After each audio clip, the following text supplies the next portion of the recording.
presencia del doctor Carlos Herrera, quien es licenciado en Economía y maestro en Filosofía Política por la UNAM, doctor en Filosofía por la Universidad de Heidelberg, Alemania, es profesor de Teoría Crítica de la Facultad de Ciencias Políticas y Sociales de la UNAM, así como creador curricular y coordinador de la maestría interdisciplinaria en Filosofía y Humanidades, versión en línea del Centro Cultural Casanare.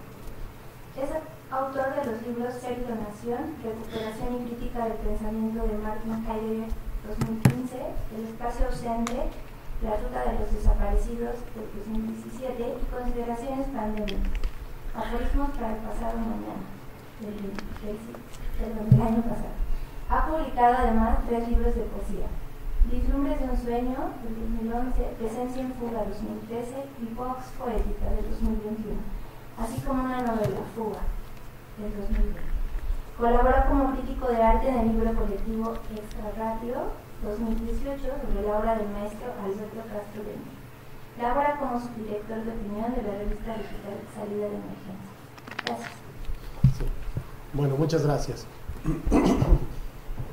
Bueno, en primer lugar, gracias por la invitación al Congreso, gracias especialmente a Pablo Graza por esta invitación y por la oportunidad de estar en esta mesa con Rebeca, con Jorge, que pues fueron mis maestros y pues la verdad para mí es un honor estar a su lado y poder compartir pues el tema o los temas, ¿no? de esta mesa, en esta micrófono.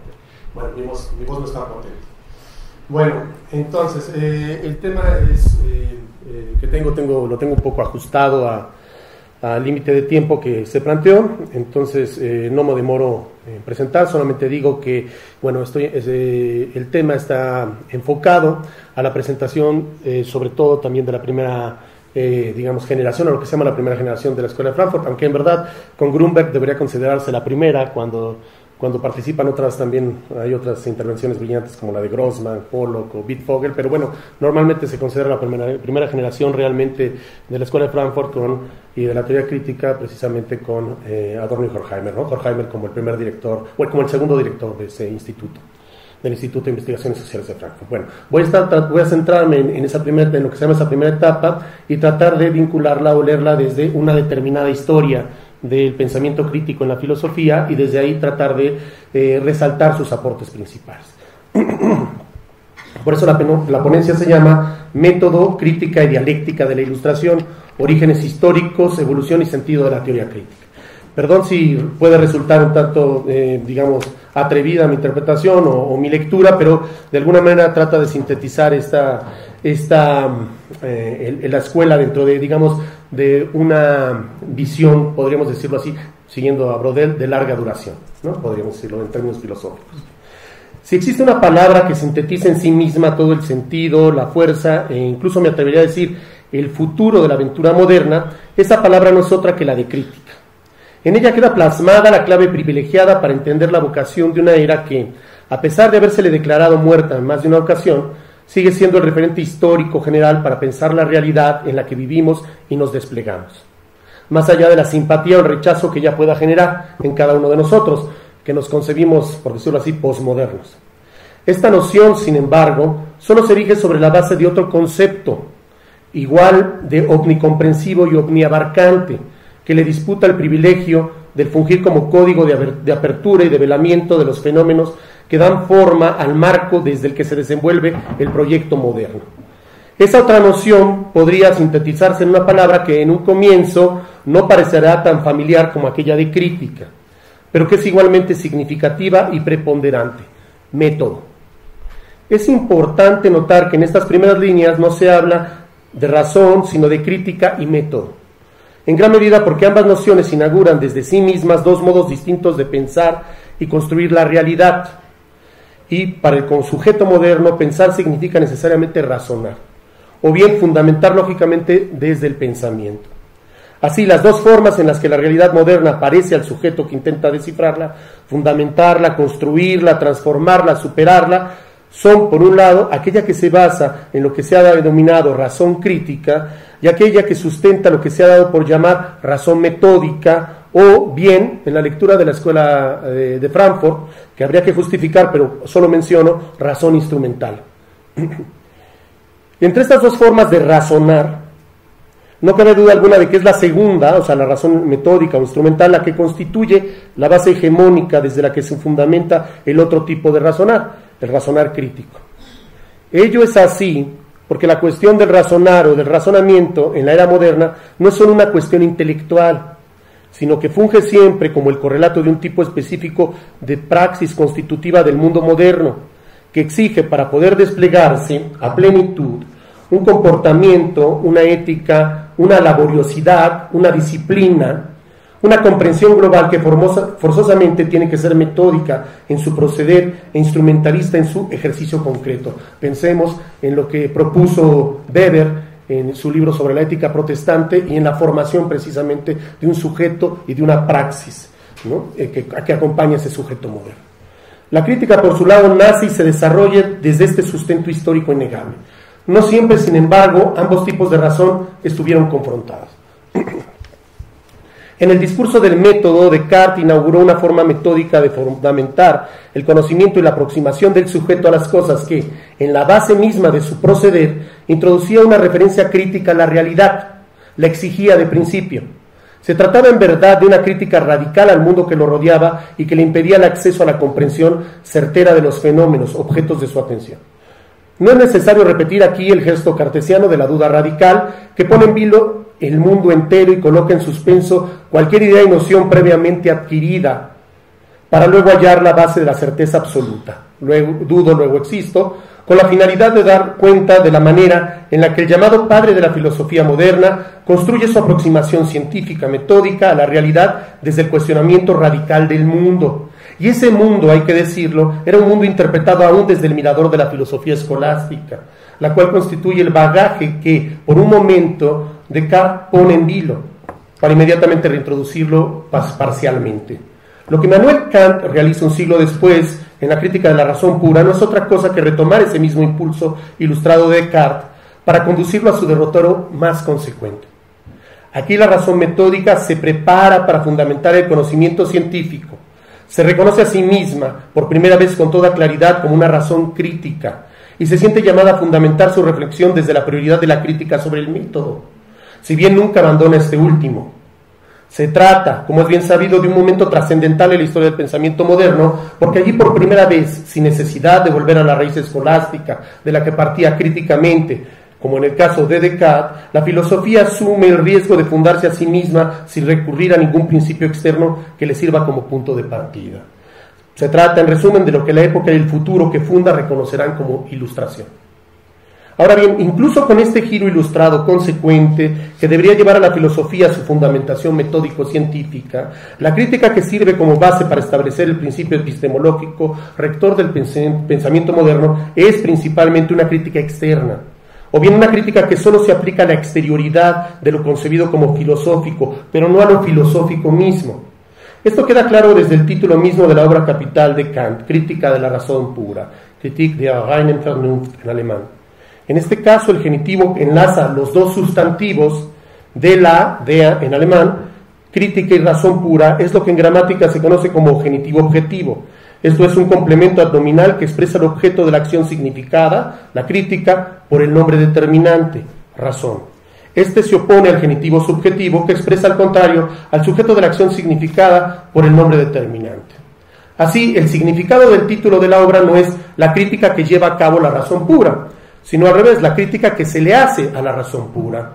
De lo que trata la obra es de poner las bases de un pensar filosófico, metódico y científico que limite cualquier intento de sobrepasar los límites humanos de la experiencia y fundamentar un supuesto saber desde la razón pura. Lo que se dice, pues, es que no puede fundamentarse nada con certeza desde la razón pura, que no pueden demostrarse incluso que exista una razón pura como tal lo pretende la religión o la metafísica dogmática, que eso es imposible para el limitado entendimiento humano. Así, la crítica sirve para establecer límites y para impedir que el entendimiento los rebase.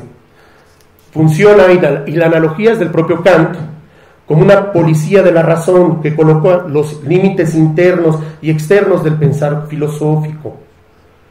Los límites a los que deben ceñirse incluso su majestad y su santidad, dice Kant en el primer prólogo a la crítica de la razón pura.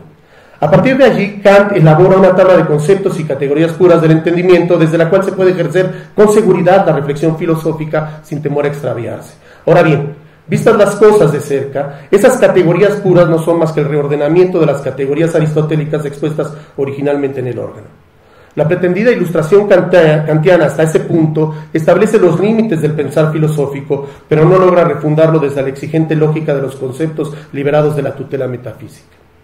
La relevancia de Hegel desde su aportación dialéctica reside en que para él la crítica filosófica no debe detenerse en el establecimiento de fronteras y límites externos, sino que debe avanzar en el reconocimiento de la forma en la que piensa sus propios conceptos y desarrolla sus teorizaciones. La filosofía debe criticarse internamente, destruir su falsa certeza arquitectónica y demostrar sus grietas, sus fallas, sus errores, en un proceso constante de fundamentación, reconocimiento de sus límites, destrucción y refundamentación.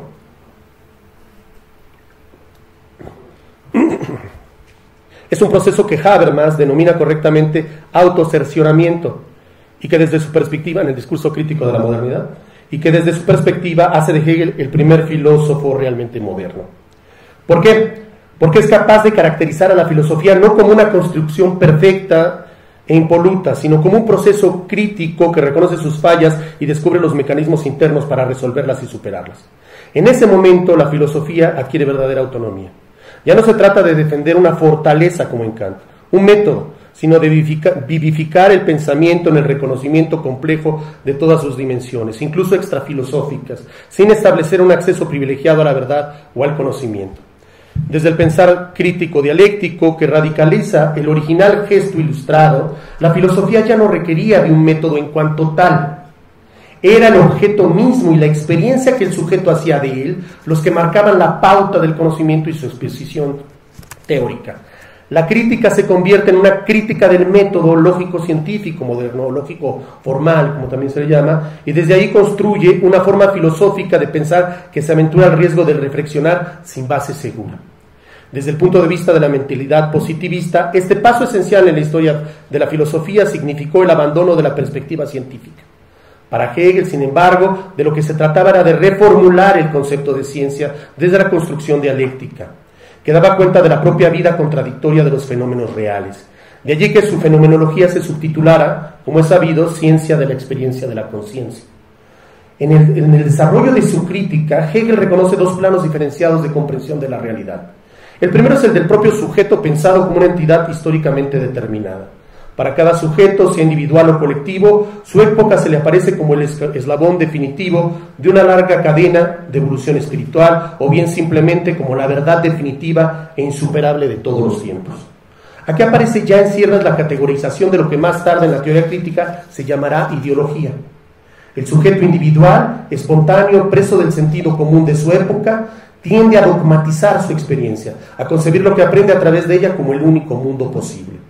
Cada momento de su vida, cada cambio, fracaso, reinicio, es asumido como el único momento de verdad, concibiendo toda esta experiencia distinta como falsa y absurda. De que Hegel luego va a hablar en un momento fundamental del pensamiento sobre la fenomenología como el momento del escepticismo consumado, ¿no?, en la fenomenología. Bueno, solo su vivencia, lo que ella transmite de manera inmediata, es verdadero.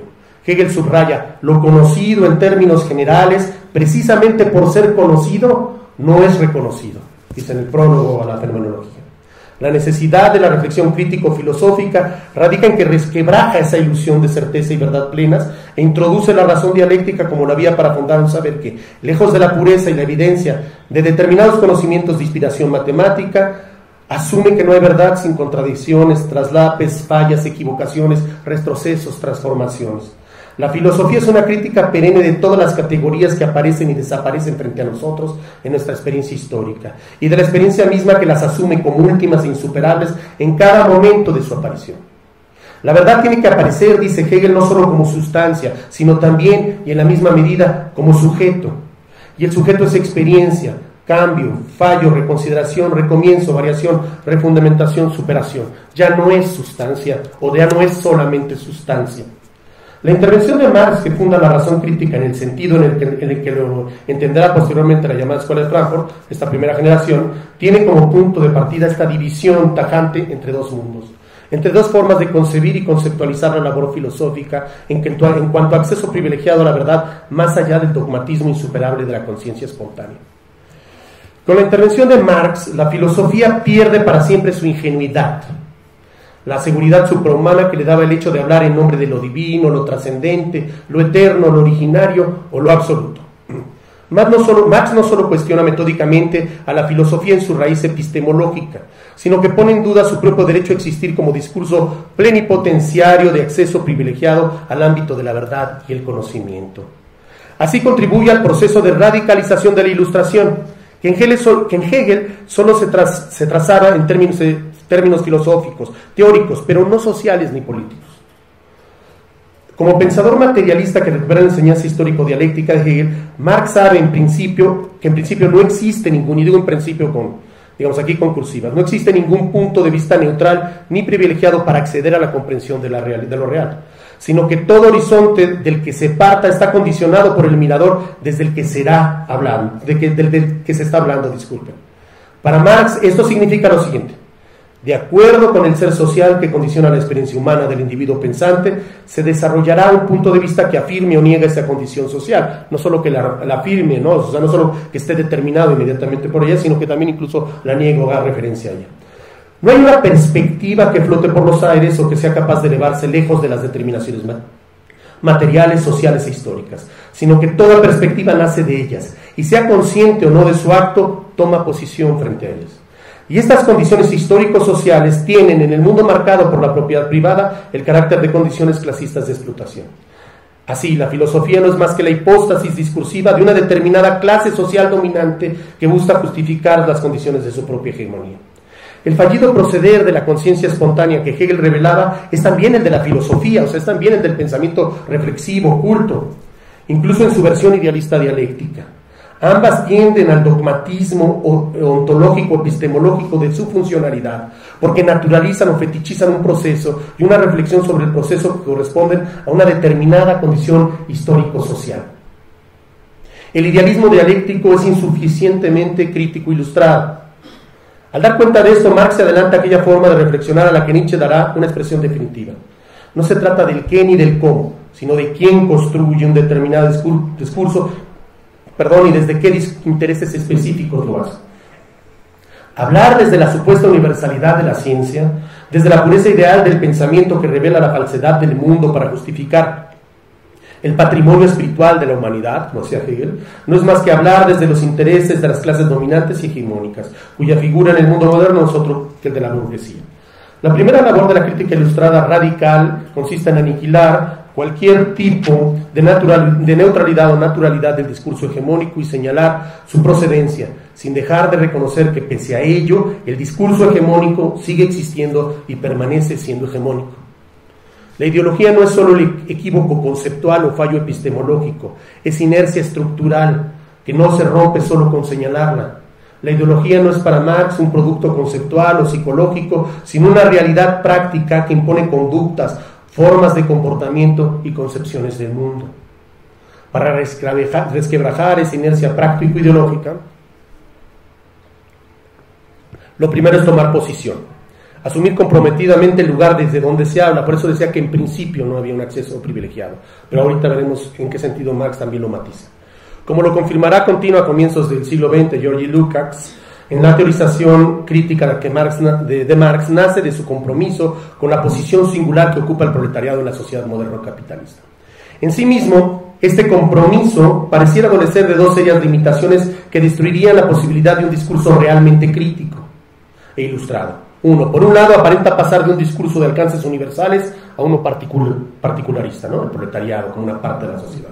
En segundo lugar, parece hipostasiar o romantizar la posición ideal del proletariado en el proceso de crítica a la sociedad moderna. A estas dos objeciones, la perspectiva crítica desarrollada por Marx ofrece respuestas muy claras. Sobre el primer punto, la crítica dialéctica revela que la realidad se comporta justo al contrario de lo que parece. Lo pretendidamente universal del discurso burgués no es más que una máscara que recubre el interés de clase para que la realidad práctica continúe en esencia tal como se comporta, sin cambio significativo. Por el contrario, la particularidad subsumida y explotada del proletariado, que funge como aquella parte del todo que siempre es excluida, marginada o solo integrada de manera subordinada, denuncia la falsedad de la universalidad de la que ella misma es excluida y se pronuncia teórica y prácticamente por la transformación de la realidad, para la construcción de una verdadera universalidad totalizante, inclusiva, englobante. Por otro lado, Marx reconoce la enajenación proletaria desde el primer momento, incluso señala, como también lo hace Lukács, un grado similar de enajenación de la cotidianidad burguesa, pero indica que, mientras que la segunda clase no tiene interés alguno en modificar de fondo las condiciones dominantes en las que se desenvuelve, la primera, el proletariado, vive su vida con una constante negación y se ve impulsada a exigir su cambio, su transformación. De allí que su perspectiva, cuando alcanza la madurez político-organizativa y teórica después de continuas luchas históricas, asume que para realizarse ella misma debe superar el estrecho mirador del horizonte clasista y destruir cualquier vestigio de clase social en el mundo con la finalidad de liberar a la humanidad en su conjunto y no solo a sí misma como clase. Llegados a este punto, resulta evidente que el tipo de horizonte teórico que exige la obra de Marx, comprometida ya no con una praxis constitutiva de los mecanismos sistémico-hegemónicos de la realidad moderna, sino con un ejercicio revolucionario de transformación, no puede concebirse a sí misma como una exposición positiva de la legalidad que rige el decurso de la realidad moderna, como un sistema descriptivo, sino como su deconstrucción, por tomar obviamente un concepto de otra parte, como su crítica radical, capaz de articular dos momentos entrelazados e imposibles de desanudar. El de su desenvolvimiento necesariamente contradictorio, conflictivo, clasista, y el de su espontánea naturalización ideológica, cuyo correlato es tanto práctico como teórico. De allí que el esfuerzo conceptual de Marx no pudiera derivar en una economía política, en un manual que expusiera el funcionamiento del capitalismo, en una ciencia positiva, sino en una crítica de la economía política, cuya pretensión es explicar la conflictividad inherente al propio modo de producción que analiza, el cual constituye una totalización histórica que es un tiempo posible e imposible, realmente existente y simplemente absurda. Porque lo que demuestra en primera y última instancia la obra cumbre de Marx es que todo el constructo clasista de la modernidad capitalista se fundamenta en la universalización de una contradicción seminal, básica, que si bien se encuentra parasitariamente a lo largo de toda la historia de las sociedades antiguas, solo llega a tener un peso pleno, una vigencia totalizadora en la sociedad burguesa.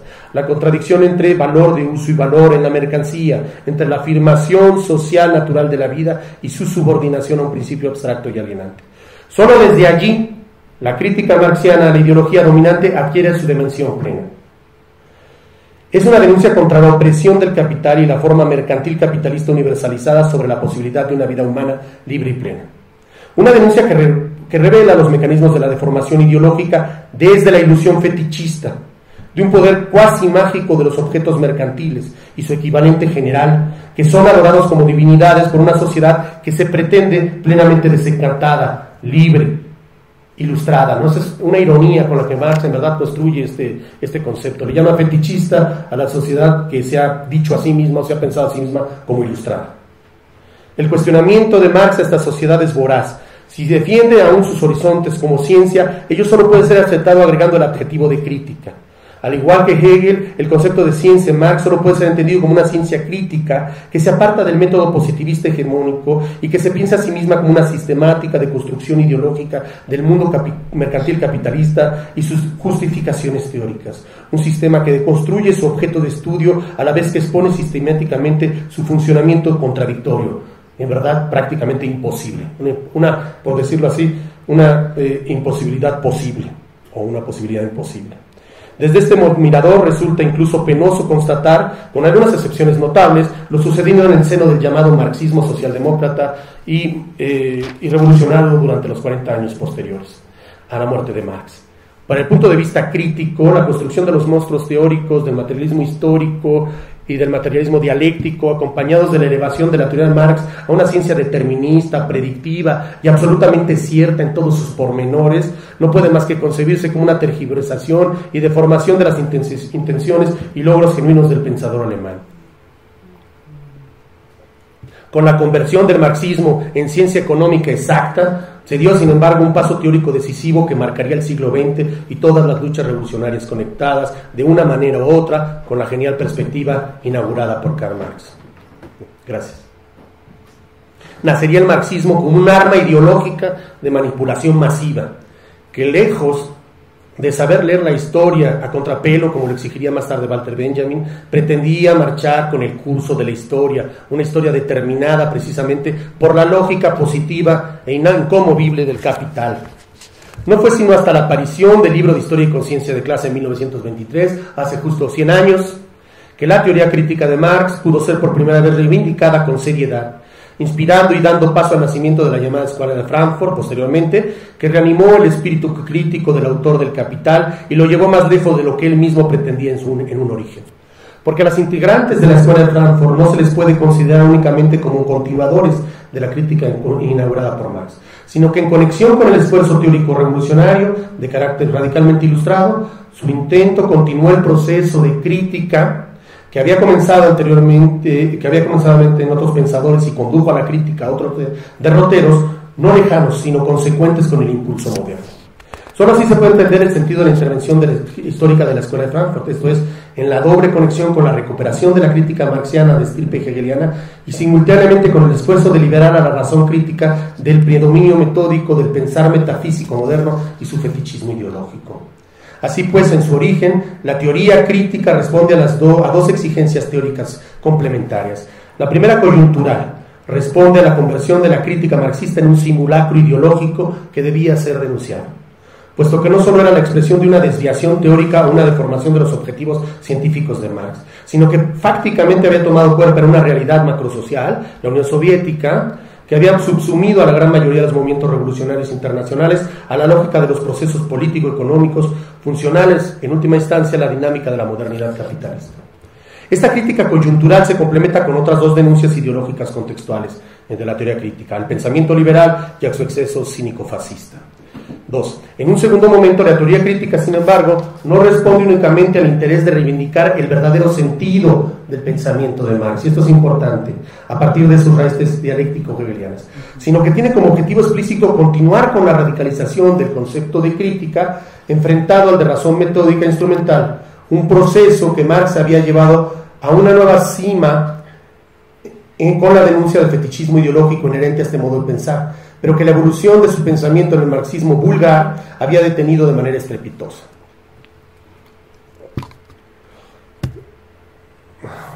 Sí. Había que continuar este impulso como forma de afirmar el legado ilustrado del pensamiento de Marx, justo en una época en que la ilustración burguesa, enfrentada a contradicciones cada vez más radicales, había conducido a la formación de la razón cínica, al fascismo y al estallido de las dos guerras mundiales. La razón cínica, como luego la examinaría Sloterdijk en su famoso libro de la crítica de la razón cínica. Permítanme.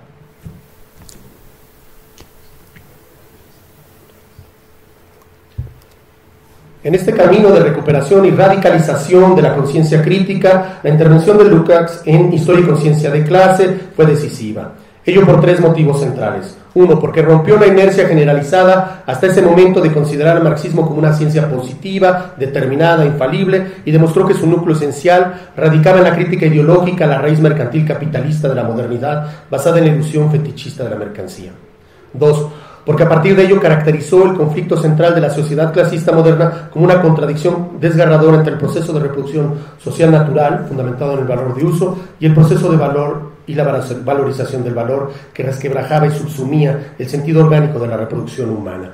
Y esto fue, digamos, una especie de descubrimiento en Lukács sobre la teoría de la enajenación de Marx antes de que se tuviera conocimiento de esa teoría, porque los manuscritos filosóficos, económico-filosóficos de 1844 fueron publicados posteriormente a la aparición de Historia y Conciencia de Clase.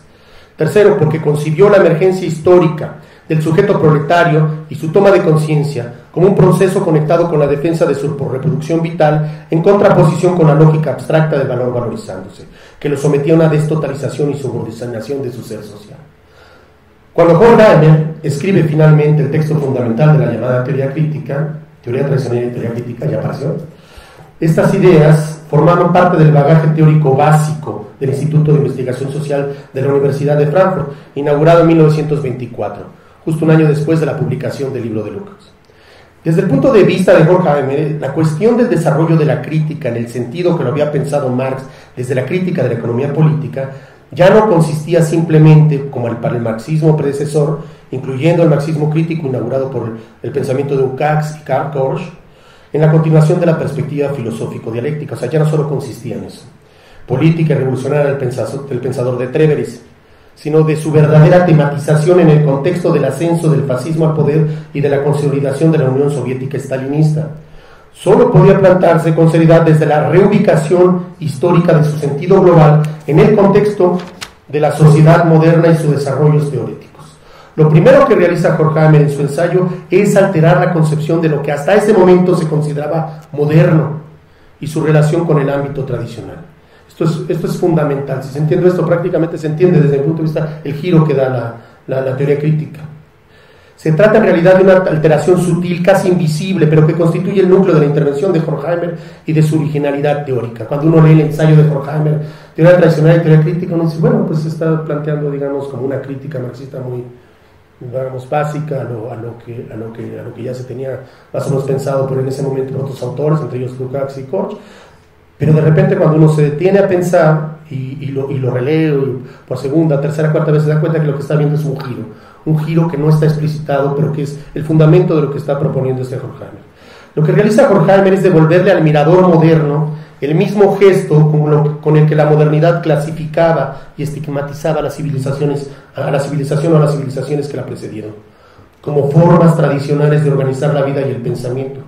Sin justificar su modo de proceder, porque no lo justifica Horkheimer avanza. Lo tradicional es esto, y lo moderno, y se sigue adelante sin distinguir entre lo moderno y lo tradicional. Es algo muy violento, en verdad.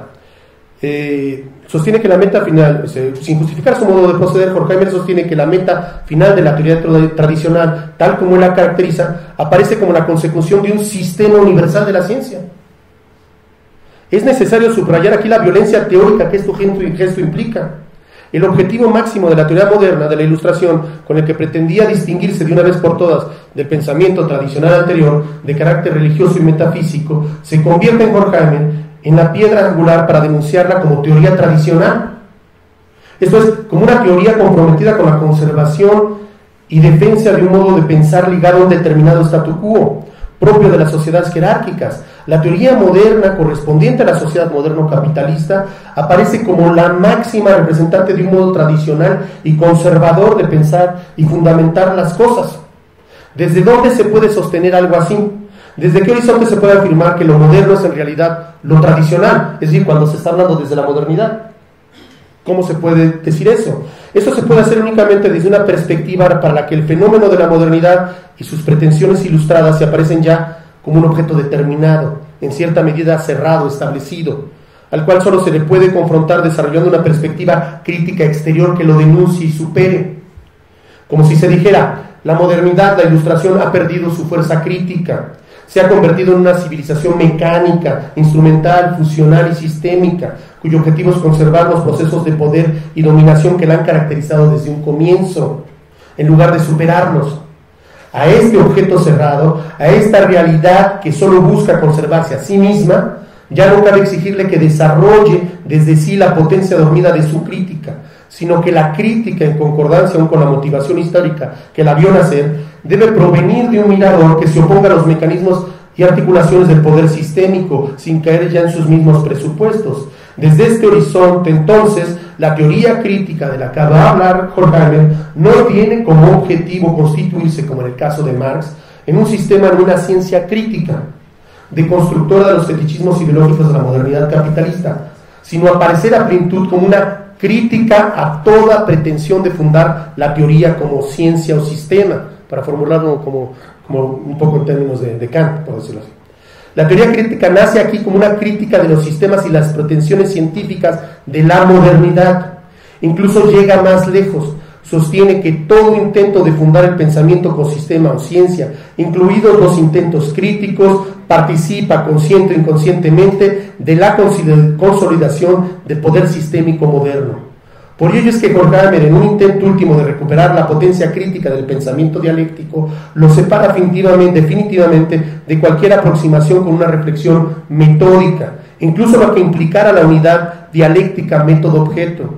No existen criterios generales para la teoría crítica como totalidad, dice. La crítica abandona definitivamente el método moderno. Desde allí se propone únicamente como una crítica negativa, y así se llamará la obra, una de las obras fundamentales de Adorno, dialéctica negativa, cuya única función consiste en impedir que el pensamiento se solidifique en un sistema y se presente como única opción de verdad y razón. La crítica negativa debe mantenerse como una opción por la justicia social, lo cual significa, y esto lo subraya al final a Horkheimer, lo cual significa oponerse a todo poder que se quiera construir y presentar como la clave absoluta del devenir histórico. En este cambio radical de perspectiva, el último paso que da Horkheimer en su ensayo resulta de suma relevancia político-teórica. Si bien Marx y Lukács reconocieron siempre que el proletariado, pensado en la inmediatez de su vivencia de clase, se encontraba alienado y sometido a la dinámica expoliadora del capital, insistieron en la posibilidad de que su conciencia espontánea se desarrollara como conciencia crítica en el proceso histórico de su evolución y sus luchas hasta alcanzar el grado de organización política en un partido socialista, a lo que se oponía la tesis leninista de la vanguardia proletaria y del Partido Comunista Organizado, que introducía desde afuera la conciencia política del proletariado.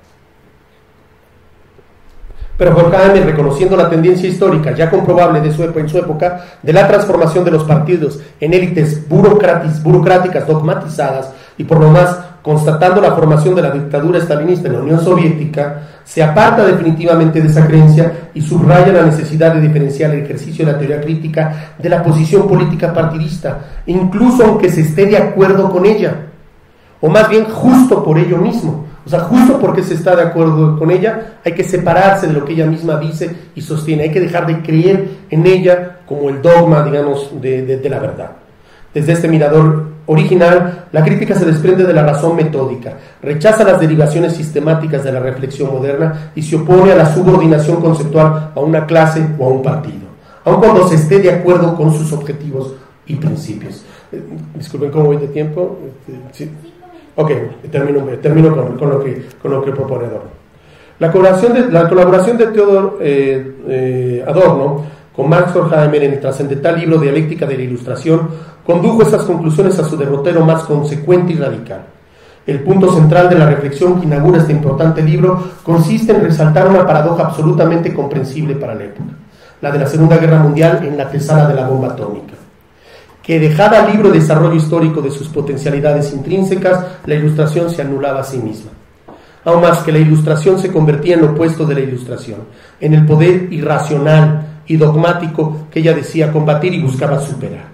Ello era posible porque el principio que guiaba a la llamada Ilustración, su crítica al dogmatismo religioso y metafísico, no partía de un fundamento puramente inteligible, sino que en el fondo estaba subordinado a una motivación irracional.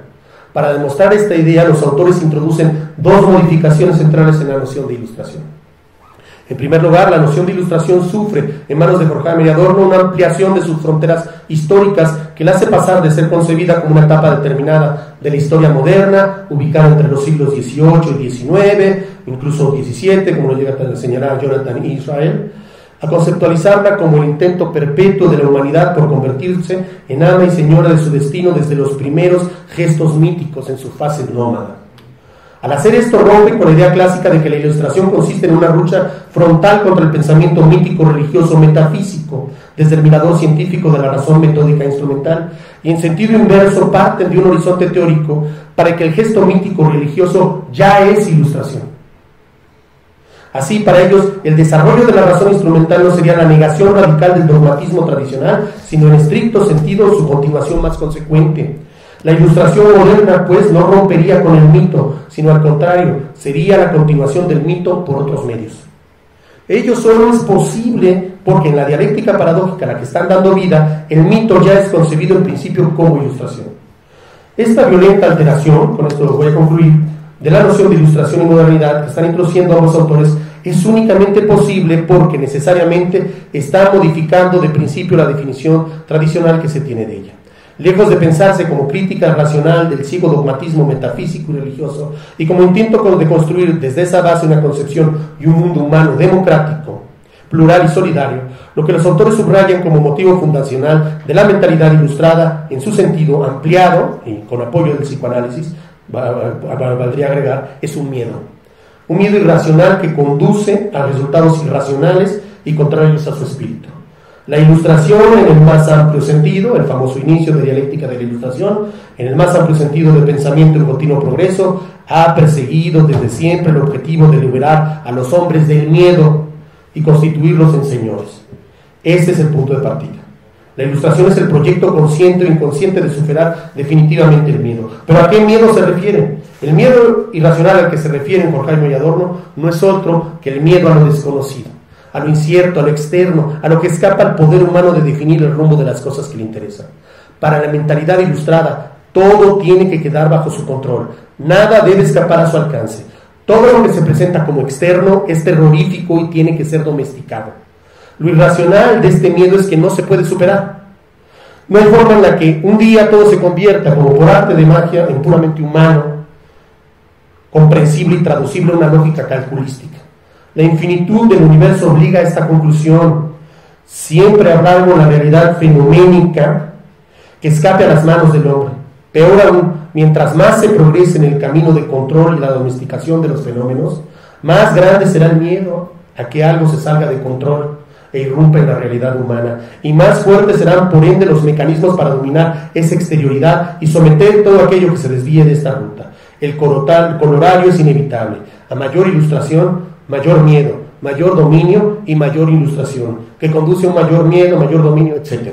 La ilustración es totalitaria, concluyen por necesidad Adorno y Horkheimer. Termino con este párrafo. El desarrollo técnico de la modernidad, que no es concebido más que como un momento de radicalización de la ilustración, es la expresión máxima de este intento fallido de construir una enorme esfera de inmunidad, como diría Sloterdijk, en esferas, que nunca será lo suficientemente grande ni lo suficientemente poderosa para evitar que se introduzca el virus de la exterioridad, lo digo en términos irónicos, y la incertidumbre. Esta redefinición del sentido de la técnica moderna impacta directamente en la concepción marxiana sobre el desarrollo de las fuerzas productivas como fundamento para superar la escasez, inherente a las sociedades clasistas y colocar la piedra de toque que permita construir la realidad socialista.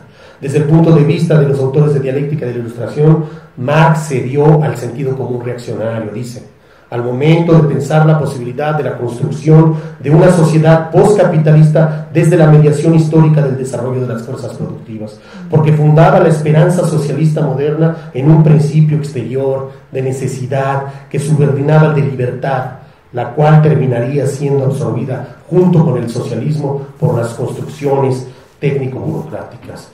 Bueno, con esto concluyo. Evidentemente me faltaría todavía el momento de Benjamin, pero en el que avanza en la crítica fundamental, central de todo, a la idea del valor de uso, y que aporta entonces una perspectiva que cambia la lectura científica a una lectura mítico-filosófica, y que cambia incluso el concepto de mito que ya estaba presente en la crítica que llevan los autores de dialéctica y la ilustración. Pero bueno, se queda para otro momento y espero que haya sido suficientemente claro. Muchísimas gracias.